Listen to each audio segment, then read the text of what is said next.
Sa loob ng halos 3 minuto, mabilis na tinapos ng Senado ang plenary deliberations sa 2026 budget ng Office of the Vice President o OVP. Walang kahit anong pagtutol at wala ring tanong mula sa mga senador. Ibinalik ng Senado ang pondo sa orihinal na 889 million pesos sa ilalim ng National Expenditure Program, matapos itong bawasan ng Kamara sa mahigit 733 million pesos. Narito ang balita ni Troy Gomez. Dumalo si Vice President Sara Duterte sa sesyon kasama ang budget sponsor na si Senate Finance Committee Chair Sherwin Gatchalian. Isa lamang ang nagsalita, si Senador Robin Padilla, na nagpahayag ng tuwa dahil sa naibalik ang pondo ng OVP. Ako po'y natutuwa sapagkat dito po sa ating bulwagan ay atin pong hindi binawasan ang budget ng ating pangalawang Pangulo, bagkus ay dinagdagan. Sapagkat alam niyo po, sa akin pong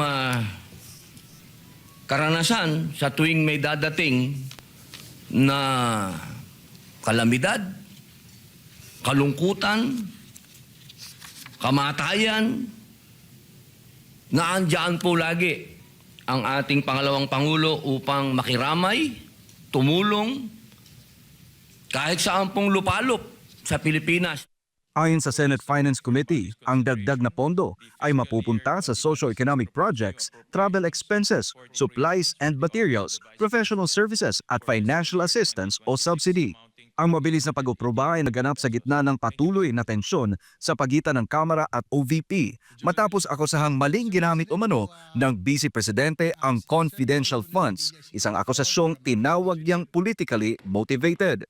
Matapos ang sesyon, maikling humarap si Duterte sa media, pero tumanggi siyang tumanggap ng tanong. Dalawa lang po yung sasabihin ko. Unang-una sa inyong lahat, sa Senate beat ng Friends from the Media. The reason na pumunta ako dito ay para batiin kayong lahat ng Blessed Christmas and a Happy New Year. And I wish you good health in the year 2026. Sinundan naman ito ni VP Sara ng pasasalamat sa Senado.